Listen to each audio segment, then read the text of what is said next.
제12장 양자됨, 입양.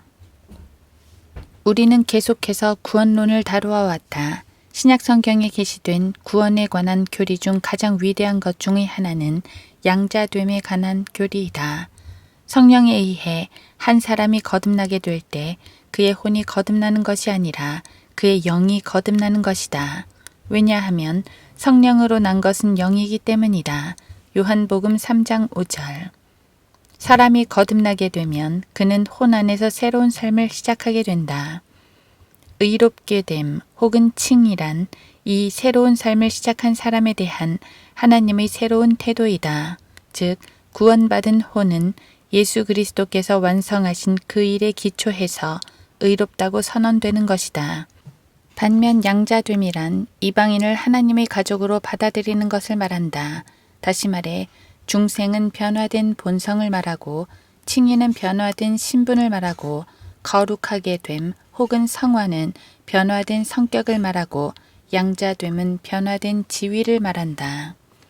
진지한 성경학도라면 구원을 다루고 있는 이들 교리들을 이해하는 것이 절대적으로 필요하다. 우리가 구원에 관해 말할 때는 실제적인 것들을 다루고 있는 것이지 이론이나 추상적인 것을 다루는 것이 아니다.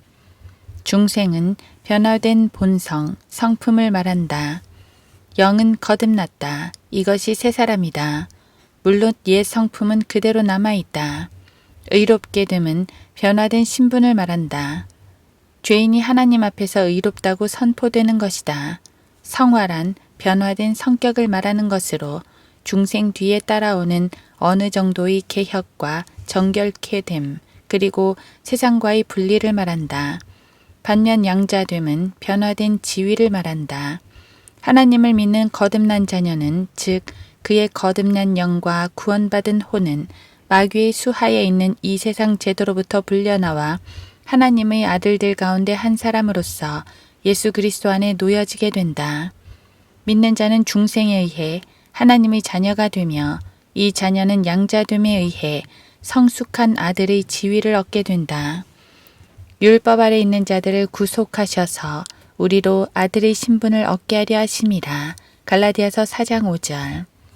그러므로 너는 더 이상 종이 아니요 아들이니 아들이면 그리스도를 통한 하나님의 상속자니라. 갈라디아서 4장 7절. 양자됨은 그리스도 안으로 자라남과 새로운 지위의 획득을 포함한다. 1. 양자됨의 의미. 양자로 입양시킴, adoption이란 헬라어 단어는 아들의 지위를 부여함을 뜻한다.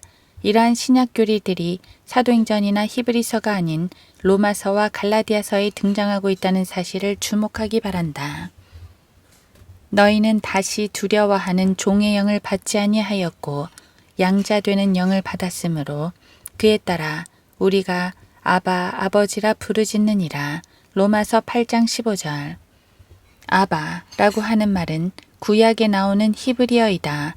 구약에서의 하나님의 가족은 히브리어를 사용하던 유대인들로만 구성되어 있었다. 당신은 구원받기 전 하나님의 가족 안에 들어있지 않았다. 그때의 너희는 그리스도로부터 분리되어 있었고 이스라엘 나라에 속하지 않는 타국인이요 약속의 언약들로부터는 생소한 사람이었으며 소망도 없고 세상에서 하나님도 없었느니라. 에베소서 2장 12절. 하나님의 기쁘신 뜻에 따라 예수 그리스도를 통하여 우리를 자신의 자녀로 입양할 것을 예정하셨으니 에베소서 1장 5절. 이 말씀에 따르면 예정은 입양을 위한 것이지 구원을 위한 것이 아니다. 예정은 그리스도의 형상과 일치하도록 하기 위해 로마서 8장 29절. 또한 하나님의 가족 안으로 입양하기 위해 하나님께서 취한 조치였다. 예정은 예수 그리스도를 영접하는 것과 아무런 관계가 없다. 칼빈주의자들은 그렇다고 억지 주장을 펴지만 오히려 예정은 예수 그리스도를 영접한 사람들이 그리스도의 형상과 일치되며 자녀로 입양되도록 하기 위한 것이다. 성경시대에는 양자됨 혹은 입양이란 단어는 두 가지 의미를 갖고 있었다. 첫째, 타국인 혹은 자식이 아닌 남을 아들로서 가족 안으로 받아들이는 개인적 행위를 의미하며 둘째로는 아들을 상속자로서 인정하는 공식적인 법률 행위 혹은 의식을 뜻한다. 일종의 성인 의식과 같은 것이다. 이 의식이 치러지기까지는 어린아이는 집안의 종들과 크게 다를 바가 없다. 따라서 이 입양이란 단어는 하나님과 우리의 관계를 말하는 것이 아니고 하나님 앞에서 우리의 지위에 관한 것이다. 입양이란 하나님께서 의롭게 된 자를 하나님의 아들로서의 특권과 책임을 부여하는 것을 말한다. 예를 들면 출애굽기 2장에서 모세의 입장도 비슷한 절차를 밟았다. 아이가 자라서 그 여인이 아이를 파라오의 딸에게 데려가니 그가 그녀의 아들이 되니라. 출애굽기 2장 10절. 히브리서 11장 24절에 보면 믿음으로 모세는 장성하여 파라오의 딸의 아들이라 칭함을 거절하고 라고 되어 있다. 양자됨을 위한 조건은 단 하나이다. 그것은 그 사람이 그리스도와 연합되어 있는가이다. 그리스도와 연합되려면 죄인이 예수 그리스도를 영접하여 거듭난 후 성령에 의해 그리스도 안으로 놓여져야 한다. 우리는 성도가 되기 위해 1년 혹은 10년을 기다릴 필요가 없다. 반대로 우리는 구원받자마자 곧바로 하나님의 상속자로서 완전히 인정받는 축복을 누리게 된다.